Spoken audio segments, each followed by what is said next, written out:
The broadcast is now starting. All attendees are in listen-only mode.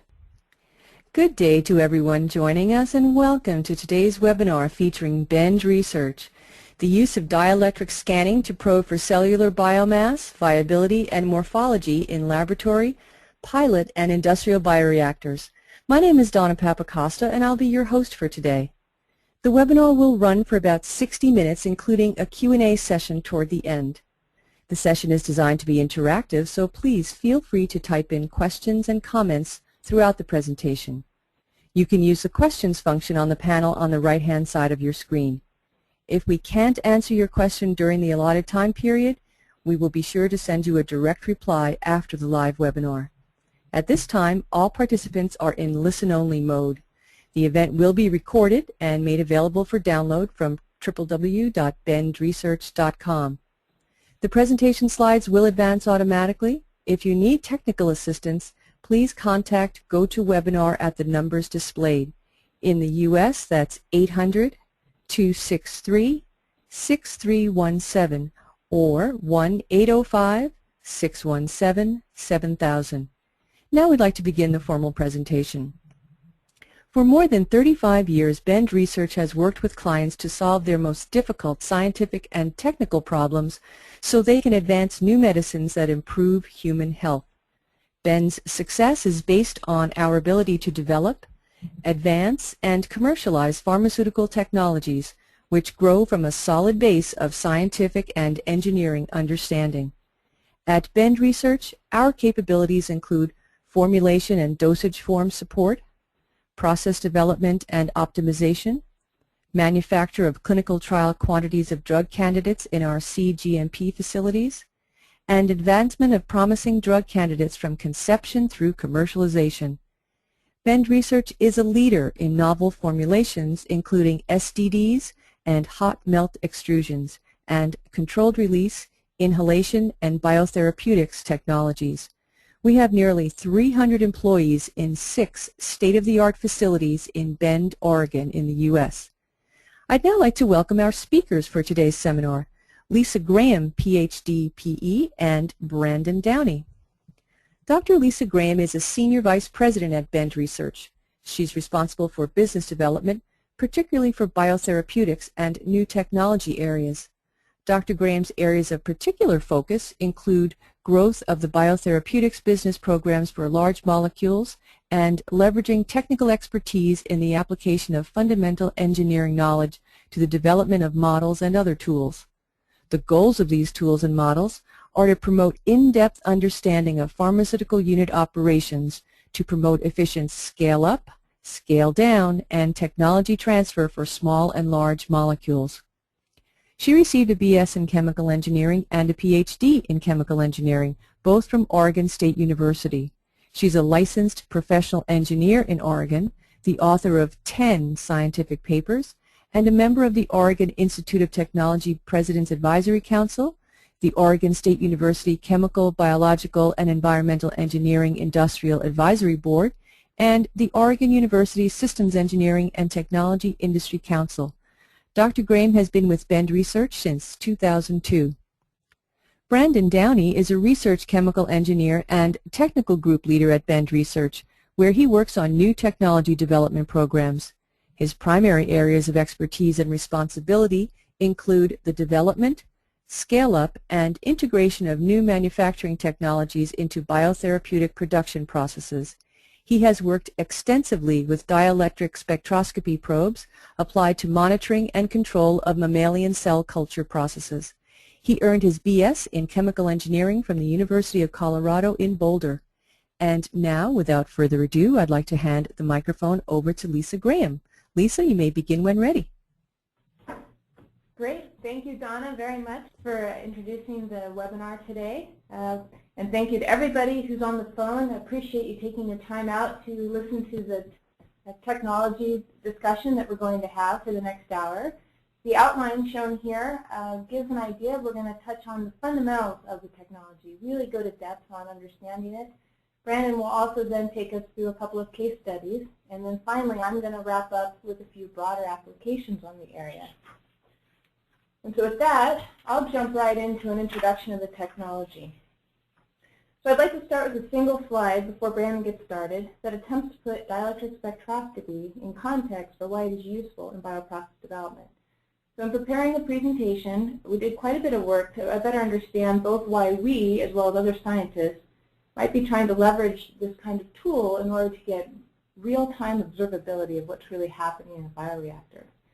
So as many of you likely already know, dielectric spectroscopy, or DS probes, are currently used quite extensively across the cell line, lab, pilot, and commercial scales in the development train.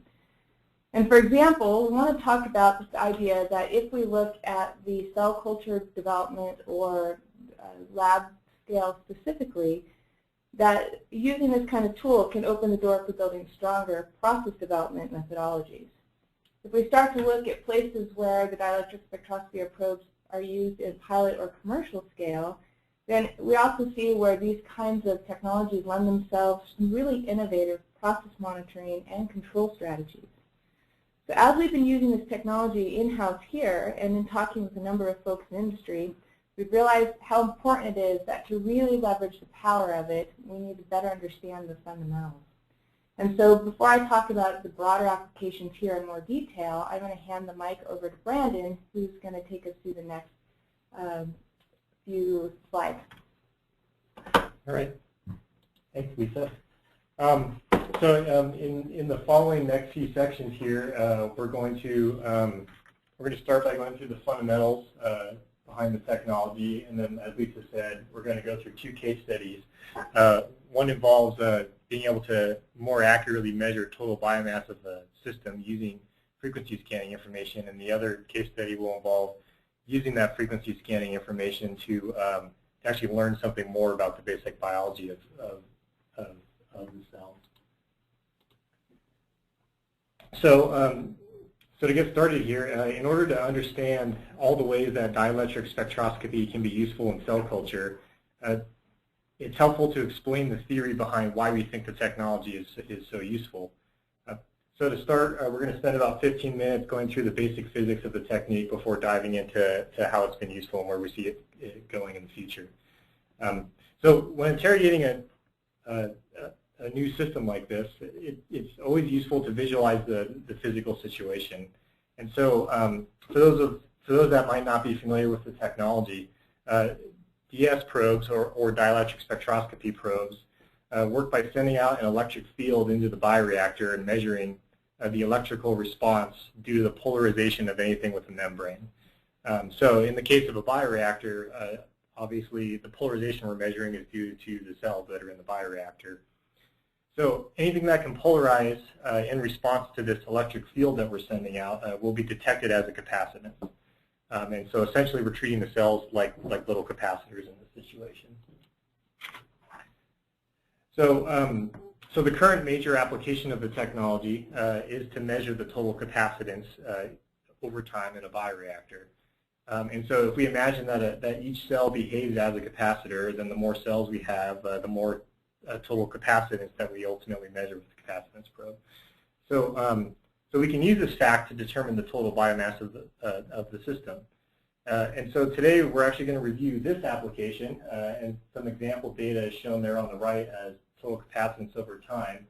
And we're also going to review other applications where we care not only about the number of capacitors or cells, but also the characteristics of how these cells polarize under different conditions. So we're going to try to show how this can give you a lot more information about the cells than just using a single frequency.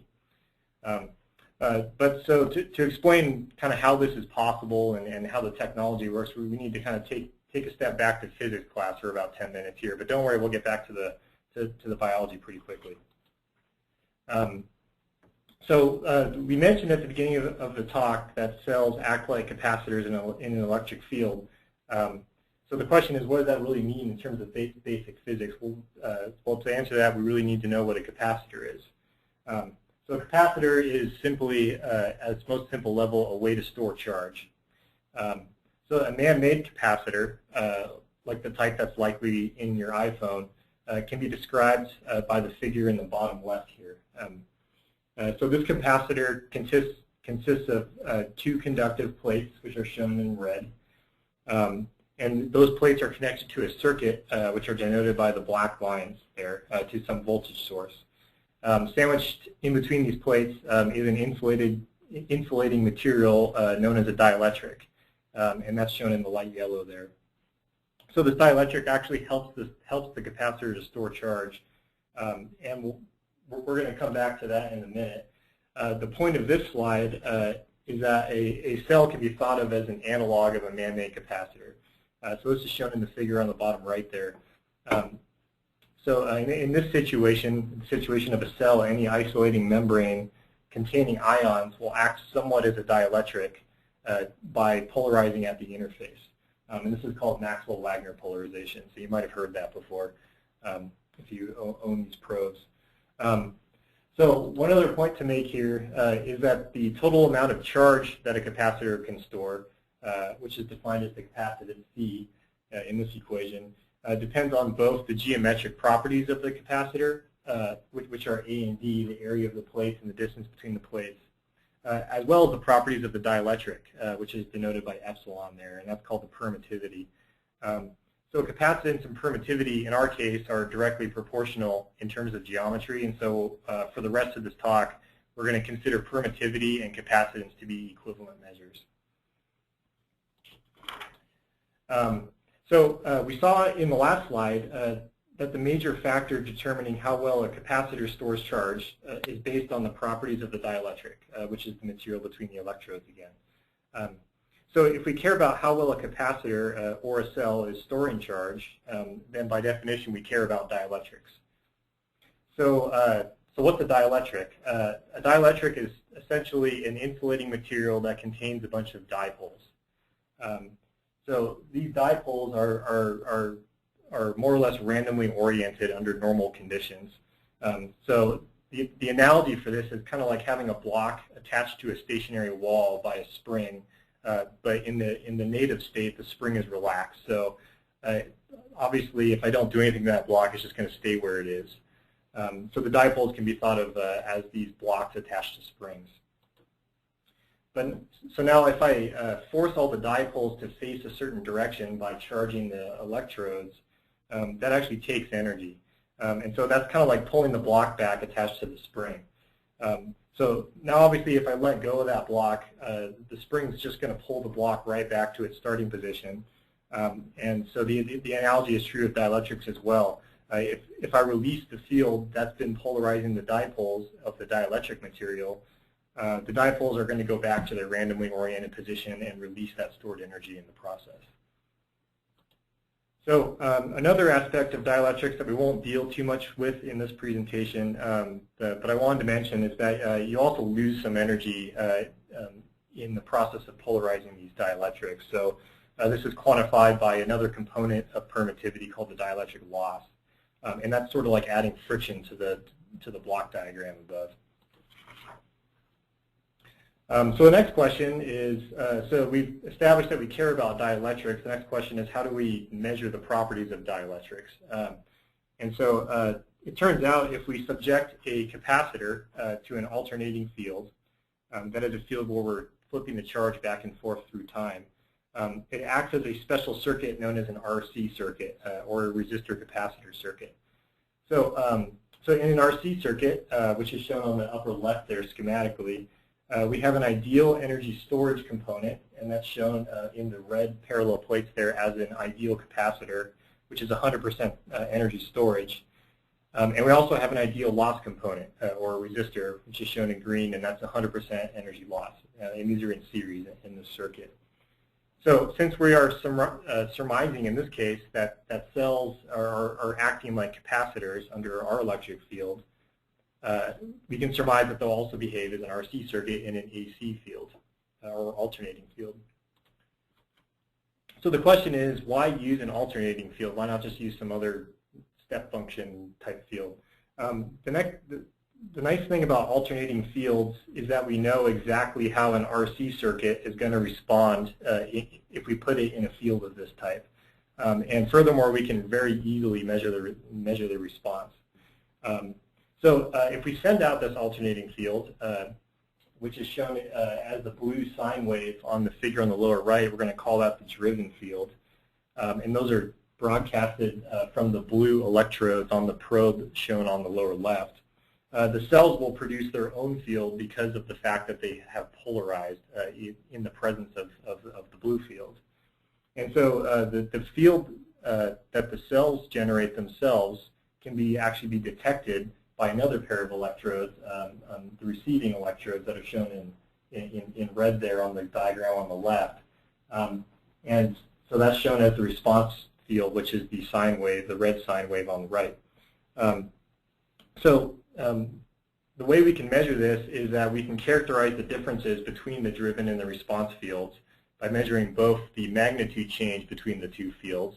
And we know that that's solely due to the loss component or the resistor component of the RC circuit. And we can also measure the phase lag between the two sine waves. And that's solely due to the storage component or the capacitor component, which is shown as B there. So now that we have a convenient way of measuring the dielectric responses of cells or capacitors, how do these responses change if I scan across the frequency spectrum? So remember, we're doing dielectric spectroscopy, so we care about more than one frequency. So if we plot this frequency-dependent behavior across the entire frequency range, we get a characteristic shape which depends on the dielectric properties of the capacitor being measured. So to understand why we get this behavior, we're going to use an analogy here of dielectric spectroscopy as sort of a molecular scale limbo contest. So the dielectric storage component, also known as the capacitance or the permittivity, as we said before, can be thought of as the number of active contestants at any point within the contest. The dielectric loss component, alternatively, can be thought of as the number of contestants which are sort of eliminated in each round as we continue to lower the bar in the limbo contest. So let's step through it. So at the lowest end of the frequency spectrum, we're moving the field back and forth so slowly that pretty much everything has a chance to polarize. Really anything that's going to polarize is polarizing. So this is like saying that we've set the bar in the limbo contest so high that everyone in the contest can get under without any trouble. So consequently, no one's really been eliminated from the contest yet. And the pool of active contestants is still really high because we haven't really eliminated anybody. So in terms of dielectrics, again, this means everything can polarize, and we have very little attrition or loss, so we're actually storing pretty efficiently. So as we kind of increase the frequency, we're now moving the field back and forth fast enough where the dielectrics are sort of having trouble keeping up and polarizing with the driven field. So back to our limbo analogy, we just lowered the bar in the limbo contest. So now we start actually losing lots of contestants because they keep getting eliminated for not being able to make it under the bar. One thing to note here, though, is we haven't gotten so high that we've lost everybody. So a lot of the better limboers are still able to make it through, but we have a very high loss rate, which is why we kind of go through a maximum on the loss component. So in terms of dielectrics, again, things are now polarizing somewhat, but we're losing a lot of the energy that we're putting in. So at the highest frequencies, we're moving the field so fast that essentially nothing is polarizing. So back to our limbo contest one more time, we've lowered the bar so far that only the elite limboers, like this guy shown here, are still in the contest. So we're really not eliminating contestants at a high rate either because there's not really any contestants left in the contest. Everyone else has already been eliminated. So we're storing very little energy, and we're not really losing any energy either, so nothing's polarizing. So that's why we get a low storage and a low loss component at high frequencies. So finally, we're going to get back to why we care about this in terms of cells. So if I have a single population of cells, and this is a population that's defined based on some dielectric property that I can measure now of the cells, I can observe the case we just discussed in the last slide. So this is like saying, the case shown here is like saying that we have a single Gaussian distribution of limboability in our limbo contestant pool. And so we can quantify this behavior in the graph on the bottom that's just appeared. And this is described by a single-term coal model. You've probably heard that term as well if you own these probes. But what happens if, perhaps the more interesting question is, what happens if we have two cell populations with different electrical properties now? So that's like saying we have two limbo teams, and one is composed of kind of a bunch of really short people, and one is a bunch of tall people. So one of those teams is obviously going to get further in the limbo contest than the other. So if these teams are very poorly matched, as is kind of shown here, we'll actually see multiple relaxation terms. So as you can see, kind of one of the teams almost all gets eliminated in a lower frequency range before the better team even starts to get eliminated. So this can be described by a multiple-term coal model, where we can just add multiple single-term coal models together to get the full spectra. So it's also worth noting in practice that the teams are usually not so this poorly matched when we're actually measuring cells. So we observe a much more subtle effect. This diagram here is just drawn starkly so you can see the general trend.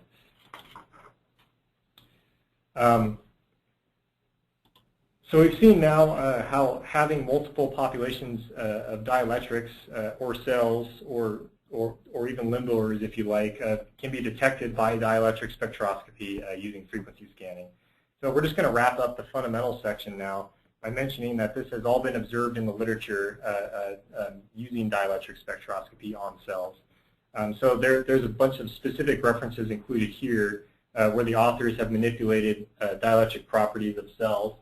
These happen to be things that might be related to conditions that change in a bioreactor, for instance, and have observed those changes by dielectric spectroscopy. And so at the end of the talk, there'll be a reference list, and if you want to copy the slides, that reference list will be attached to that. Okay, so that wraps up the fundamental section. Now we're going to jump into the first case study. And so in this first case study, we're going to talk about how we can use the frequency scanning shape information to predict viability-based divergences between the cell mass measured by total capacitance and that measured by an offline cell counting method such as trypan blue dye exclusion. So if you're familiar with capacitance probes, you may have noticed the phenomenon depicted here. So what is shown on the graph is an apparent viability-based divergence between the total capacitance measured and this trypan blue-based offline cell counting method that we discussed. So you can see that in the growth phase of the culture, which is up to about 150 hours on the culture time there, that we can use, pretty well the total capacitance or permittivity again to measure the viable cell volume pretty well. But you can also see that as we enter the death phase of the culture, which is after 150 hours, that we begin to largely overpredict the viable cell volume using the capacitance. So we can kind of show the same phenomenon in terms of how the total capacitance, or actually permittivity, it's labeled as permittivity here, is correlated to the viable cell volume as measured by the offline method. So we get a nice linear correlation in the growth phase, and that's denoted by the black dotted line. But the divergence from that original correlation begins to happen during the death phase. So we don't follow the same correlation up as we do back down in cell number in this case. So this is data that was generated here in Bend on an NS0 cell line. The same phenomenon, it's worth noting, has been observed in published data sets in the literature on various mammalian cell lines as well. So you can see here, this is actually a CHO line exhibiting similar behavior. So this is actually a pretty robust effect that we observed. So we're going to show in the case study how you can correct for this divergence using the information obtained from frequency scanning. So in the graph here, we're showing that the green line is using the correction method, and the blue is where you would have gotten without the correction method. for the cell line. Okay. So if you've observed this divergence phenomenon in-house, you may have noticed just by kind of playing around with the numbers that you can compensate for the divergence by subtracting out some part of the observed signal, right? So that makes sense. I can take the graph on the left, I can just subtract some permittivity value from those, and I can make them fall onto the line. But furthermore, you may have noticed as well that, that the amount of capacitance or permittivity that I have to subtract to get it to fall onto the line appears to be proportional to the percent viability of the culture. So this relationship is formalized in the equation in the green box at the top there. In the equation, I can obtain a corrected signal by taking the raw signal and then subtracting some portion of that signal that's determined by a correction factor, f of p. And that f of p is proportional to 1 over the viability. So this is useful in understanding the fact that the divergence may be related to viability, but it kind of defeats the whole purpose of having a totally online measurement if I have to take samples to measure viability to correct the signal of my online signal. So the question we ask is there a way to determine this correction factor online, in situ in the culture without having to take offline samples? Our working hypothesis to explain why this divergence was occurring is that there might be electrical properties of the cell population, and these electrical properties are related to cell health, and therefore these properties are changing once the cell health begins to change. So kind of makes sense. If you look at pictures of healthy and unhealthy cells, this makes sort of intuitive sense. You know, if the cells look different, then surely we should see at least a difference due to the morphology in the frequency scanning data. So healthy cells on the left, more or less round and uniform, and unhealthy cells on the right, really not so much. So the question was, can we use some of the properties found in the frequency scanning data to quantify these differences in electrical properties between the healthy and unhealthy cells, and then hopefully be able to correct for it? We took frequency scanning data throughout a cell culture run, and so what's shown on the graph on the right here are representative frequency scans from the 4 lines that are shown on the graph on the left. So 2 of these scans were taken in the growth phase, 2 of these scans were taken in the death phase. So here it's worth noting as well that we're only looking at the dielectric storage component versus frequency. So that's the number of limboers in the contest versus bar height. We're not looking at dielectric loss here.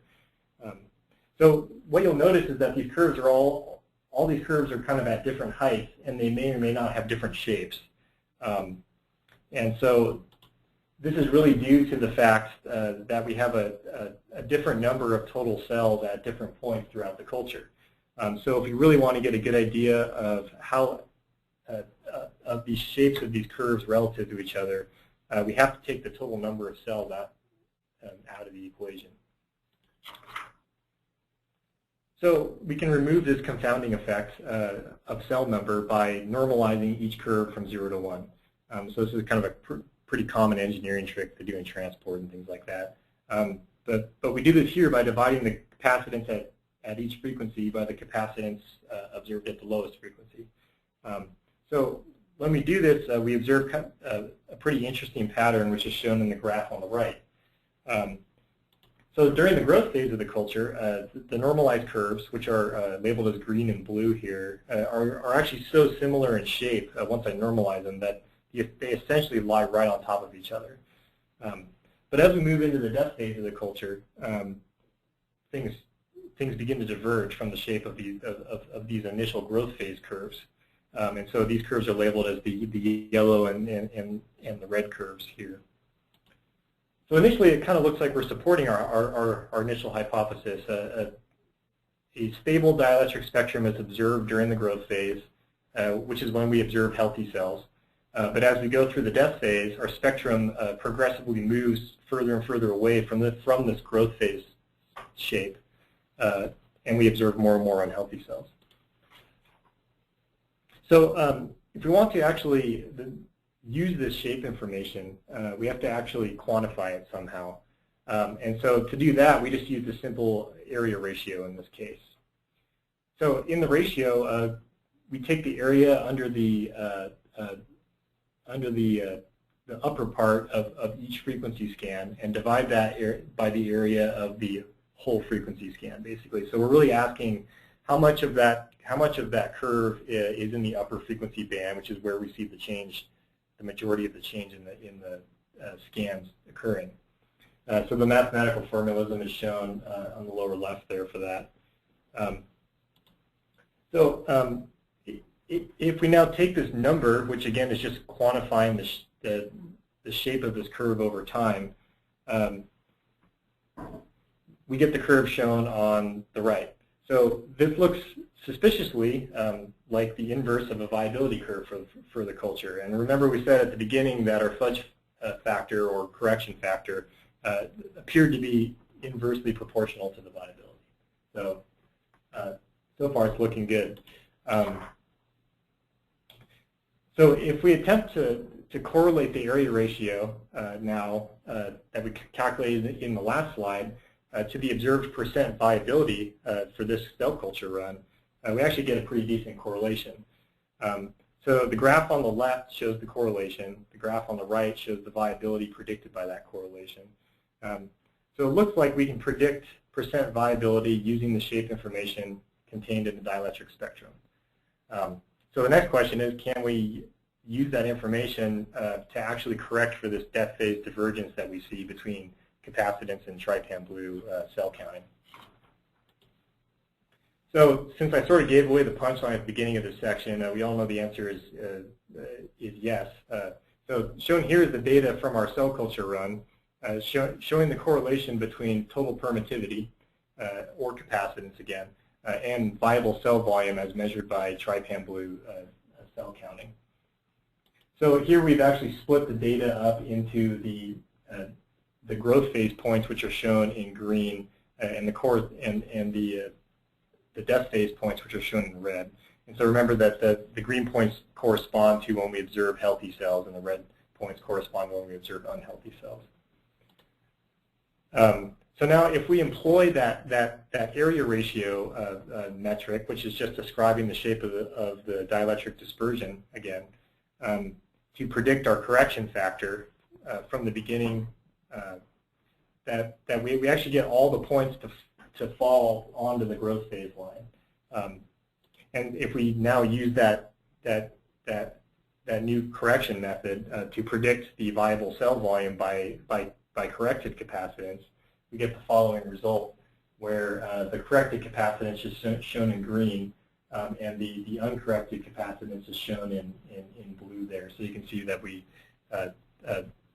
get an improvement in the predictability of the method. So it's worth noting here that to use this in practice, you have to perform sort of an initial correlation building run to first determine what the relationship is between my shape factor or area ratio and my correction factor. But that information should be able to be used on subsequent runs. So we've demonstrated here a way to use information obtained by frequency scanning to enhance our measurement of viable cell volume by capacitance in the death phase of the culture. So having a method to measure the viable cell volume accurately during all phases of the culture obviously enables you to take this viable cell volume measurement without sampling, which is good in its own right. But perhaps more interestingly, it allows you to implement now a feed strategy that's based on biomass in real time without having to worry about overfeeding later in the run.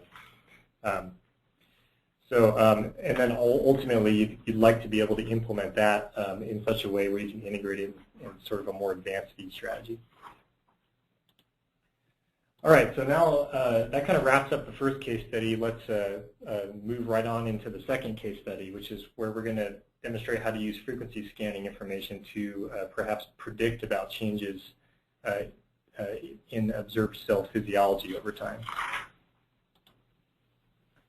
So we showed in the last case study that changes in the ratios of different populations, and so in that case we were talking about healthy versus unhealthy cell populations, were observed to change the dielectric spectrum. So now we're going to look at how these changes tie back to the fundamental biology of what's actually going on there. So this slide shows a common question that we get from justifiably skeptical cell culture scientists, and that question is, what can dielectrics actually tell me about what my cells are doing? So in other words, what they're saying is it's easy to see how some unknown electrical property changes, or so when an unknown electrical property changes, that I can observe that change by dielectric spectroscopy. So that's really just a matter of physics. The harder and probably more interesting question is how those biological changes are actually causing electrical changes that we're then observing by dielectric spectroscopy. So this is an attempt to kind of look at that question. So in this case study, what we're going to show is some initial data from a study that we've undertaken internally to answer that question for a specific change that we already kind of know or think is observable. And this particular physiological change is programmed cell death or apoptosis. So shown here are some light scattering data generated from the cells from the previous case study 1. So as is commonly done, in the work shown here, a flow cytometer was used to classify the healthy and unhealthy populations based on light scattering. So you can see that the healthy cell population in the growth phase dominates here on day 2, which is early in the run, and that dominating healthy population is roughly Gaussian in terms of its light scattering properties.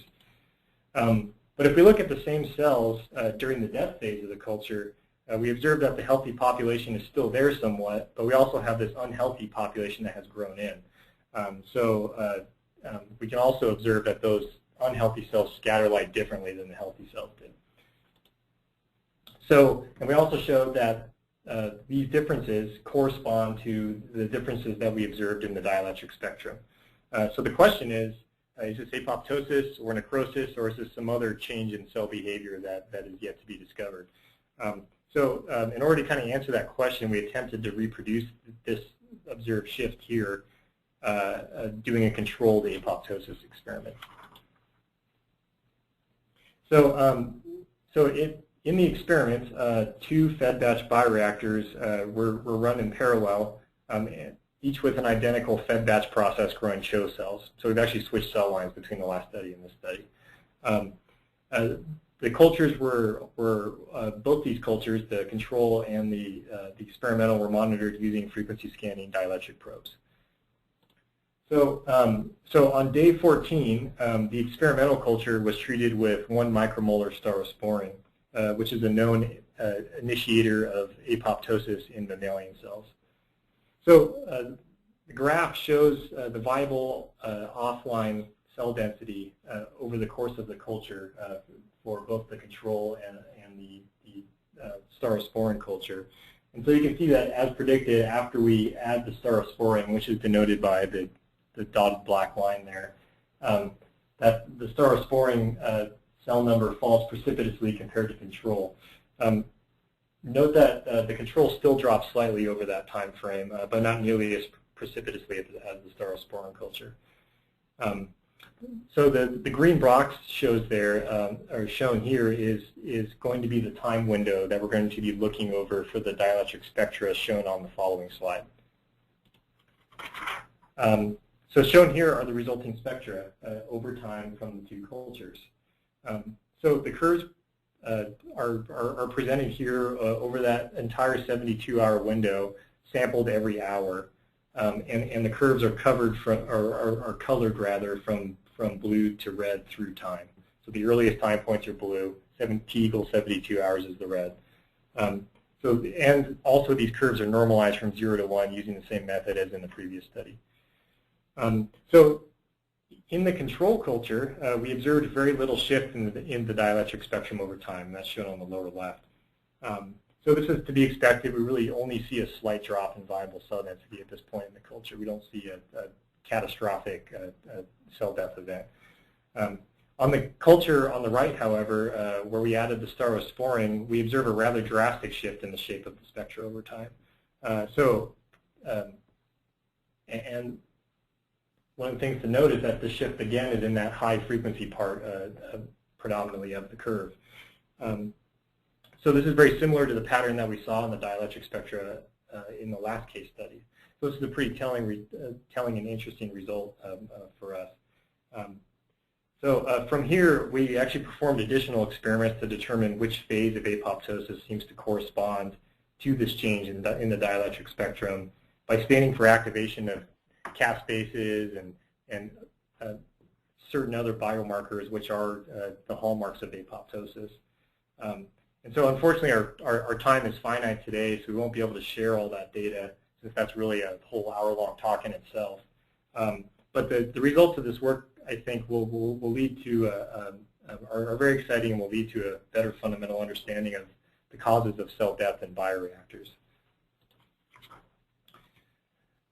So to wrap up the second case study, we showed how a rather drastic change in the dielectric spectrum can be observed over time when we induce apoptosis with staurosporine in this case. Being able to detect a specific biological process like apoptosis has its own uses, such as perhaps being able to probe the causes of apoptosis in cell lines, or whether or not apoptosis inhibition strategies are even working. But really looking forward to the big picture, I think this work really shows the utility of dielectric spectroscopy as a tool to look at just fundamental biological processes in general. So there are other cases such as nutrient starvation, lactate overproduction, or other cellular metabolism changes, which have been linked in the literature to, at least, to changes in observed dielectric spectra. So the work here on apoptosis, I think, not only lends some additional credibility to those findings, but also demonstrates the promise of this technology in aiding us to probe in the aspects of fundamental biology in real time, in situ, in a bioreactor. So now I'm going to hand it back over to Lisa, who's going to talk about where we see this technology as enabling some really exciting high value process improvements going forward. Great. Okay. So thank you, Brandon. Appreciate taking us through the case studies and the fundamentals. All right. So I'm going to transition now to taking a step back and looking at how the dielectric spectroscopy work, specifically around the case studies Brandon just showed, but how they fit with the overall process development paradigm. Because a lot of us use a lot of other tools and models and offline data, and that doesn't become irrelevant here because DS is promising. It actually becomes, I think, even more useful in the context of how we can use it. So we're going to step back and go through a couple examples on how DS fits into our day-to-day process development activities, and to focus a bit more with the industry core competencies that need to be brought to bear to really leverage DS.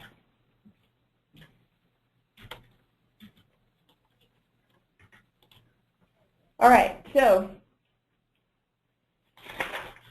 to do this, I'm going to focus specifically on how DS fits into two applications. So one is optimizing the experimental design. So what can we use day to day with DS in order to really leverage that capability and change the way we approach experimental design? So in other words, figure out how to scale up our processes faster with less time. And then as it sort of naturally lends itself, we can talk about also the actual how to develop innovative process control strategy where leveraging a real-time dielectric spectroscopy signal is a key part of that. All right, so let's, in order to do that, let's start with the industry competencies that are important here. All right, so in the industry, there is a number of core competencies that are quite often brought to bear, right? A lot of us use biology, process engineering, there's analytical chemists. Really good multidisciplinary teams have people that bring these kinds of core competencies together. And this slide shows a number of very specific examples of what we mean by core competencies behind each of the cogs. An example here might be in some of the work that Brandon showed on the first two case studies on the dielectric spectroscopy. It's more than just getting a signal out. There's a lot of mathematics and other core skill sets that are used to really process those signals and to set it up in a way that's user-friendly to, say, a biologist who's looking at the cell culture to really use that information. All right, so let's move to an example of how these cogs fit together, and I'm going to do this in context of what Brandon showed. All right, so Brandon showed the problem statement of having a dielectric spectroscopy probe in line, and the idea was how can we actually have a tool for advanced control? How can we optimize growth and productivity of the product? Well, and of course, as shown on the right, how do we get to where it's actually useful as a viable cell measurement? How do we take the algorithms that Brandon showed and actually deliver that? So in the case of this example, a number of different core skill sets can be brought together to implement the fundamentals and the algorithms that Brandon showed. And then, of course, and I'll talk more about control in a minute, if we actually want to broaden then that application, so now we can trust the viable cell measurement throughout the course of a bioreactor run, where does that bring us into tying it back to the actual biology?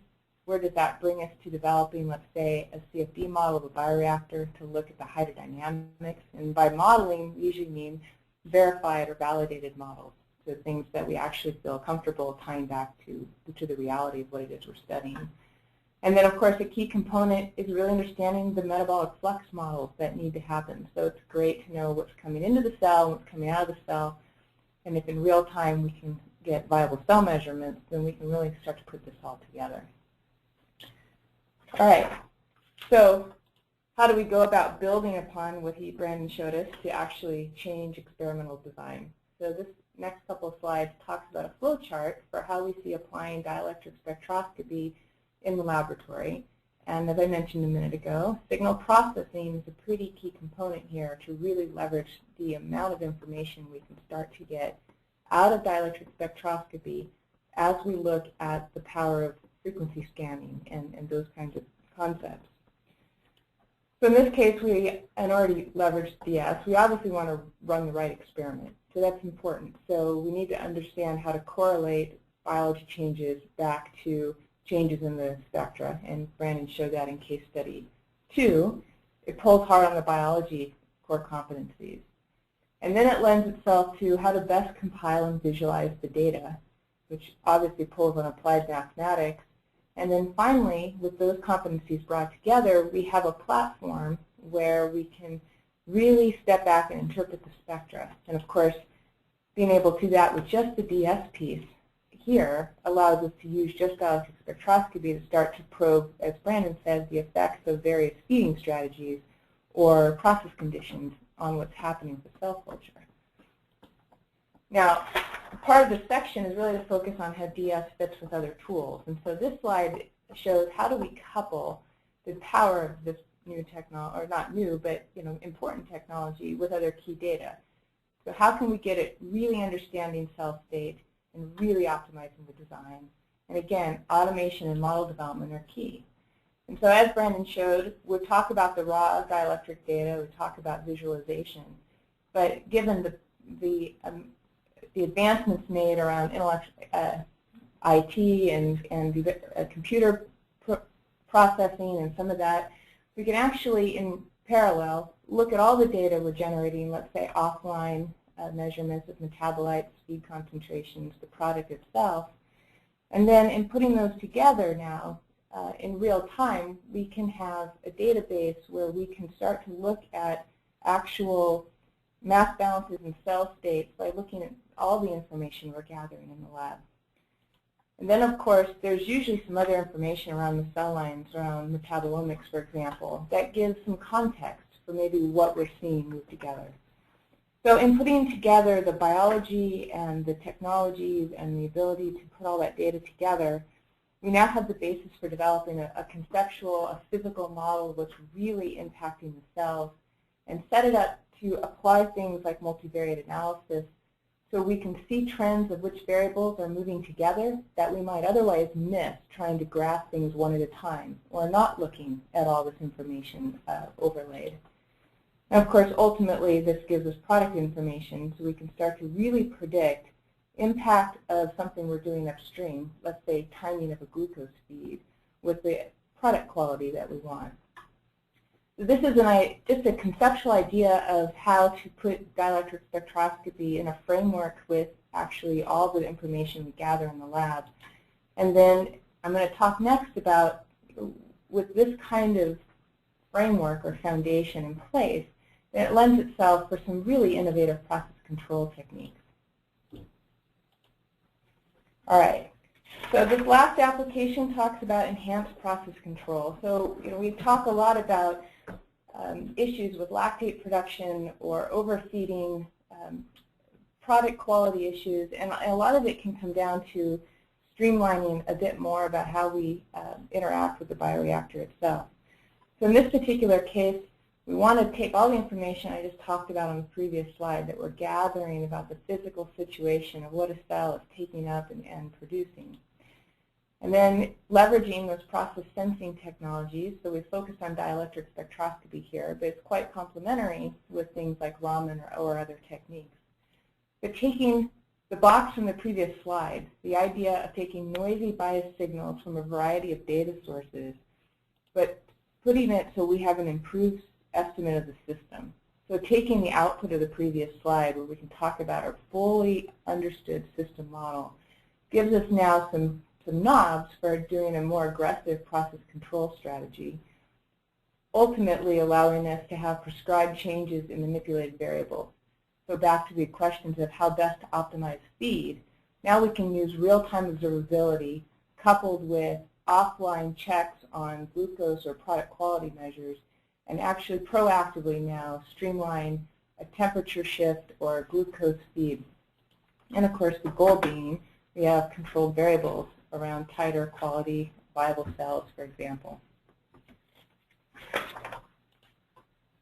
All right, so as this section comes to a close, I want to touch on one final application area to consider. So this is relatively new along the lines of what we're thinking about here, but since dielectric is starting to show real promise for tying biology to how you would run the process for process development to commercial, we're looking at ways to, why not scale that technology down and try to leverage that kind of technology for cell line selection. So how can we tweak the current technology to enable, say, a screening approach with cell or clones or those kinds of questions that our colleagues have there.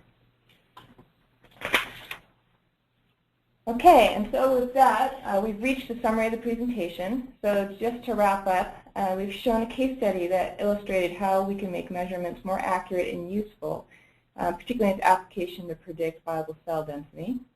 In our second case study, we discussed ideas around tying the real-time data to the actual biological changes occurring in cell culture. And while we just touched on this a little bit, we think there's quite a bit of promise here to go a bit further with this. And then finally, we've suggested a few broader applications. So where can we use this technology in the overall process development paradigm? So with that, I really thank you for your time, and I'll hand the microphone back to our moderator, Donna, for the Q&A session. Well, thanks very much, Lisa and Brandon. Yes, we have now moved into the Q&A part of our program, and I would like to invite our audience to continue sending questions or comments. Just use the questions panel located on the right-hand side of your screen. But we'll start with the first question, and that is, how applicable is the technology to other organisms such as yeast or E. coli? All right, yeah, so really good question. We see quite a bit of literature and applications out there for E. coli and yeast and other microorganisms. So we think while we focused on CHO and NS0 cell lines here, there's quite a few other places that we see uses for it. Brandon, do you want to add anything? Yeah, so one of the specific questions on there that I thought was pretty interesting was on what sounds like maybe a submerged fungal culture where you have like a mycelium, that's a very interesting one because there are drastic, in other organisms there are more drastic morphology changes than in mammalian cells. So the fact that we can see these changes in mammalian cells seems like we actually have a better shot in some ways at seeing those changes in other organisms where we see these drastic changes in cell morphology. We should be able to see that in terms of chargeability. Okay, and the next question for you, how do changing media conditions affect the measurement? Okay, yeah, so that's a pretty good question and a whole body of work in itself. The probes are basically designed so that they can handle that out of the box. However, so there's a phenomenon known as electrode polarization, and without going into it too much, essentially you're not just polarizing anything that has a membrane, you're also polarizing ions at the surface of the electrode. But it turns out you can predict very easily what the effect of polarization at the electrode actually is. The way these probes actually function is they actually subtract that signal out from the raw signal to get the spectra from the cells. So one of the watch-outs on that is if the probe surfaces aren't clean or if they aren't prepared as is shown in the manual, that you will get these weird kind of drift signals that you see, which will maybe not affect your viable biomass measurement too much, but will affect more your frequency scanning, the shape of your frequency scanning spectrum. Okay, I think we have time for one more question. What kind of care or handling of the DS probes is recommended to ensure robust operation? Yeah, so I suppose I sort of jumped the gun on that one a little bit. Yeah, so essentially keeping the probes clean, making sure that the electrode surfaces are sort of as calibrated is crucial if you're looking for sort of more subtle changes in the frequency scan shape. So keeping the electrodes clean, I've seen one method of running cleaning pulses in KCl, for instance, KCl solution. Seems to work, and there are some papers out there, and they usually describe in the manual for these probes certain ways of doing that, which seem to work. Okay, thank you very much. That is all the time we have for today. If your question wasn't answered, you will receive a direct reply after the webinar. I would like to thank everyone for attending today's webinar, and don't worry if you missed part of the presentation. Simply visit www.bendresearch.com where our webinars will be archived. If you want to share this presentation with your colleagues, simply note their name and email address in the post-webinar survey. We will then send them a link to the archived presentation. Please join me in thanking our speakers for today, Lisa Graham and Brandon Downey. You will notice that a post-event survey will pop up on your screen at the end of today's seminar. Please do fill out this survey because we would really appreciate your feedback as well as your suggestions for future webinar topics. Thank you all for your time. We hope you found this webinar informative. Have a great day.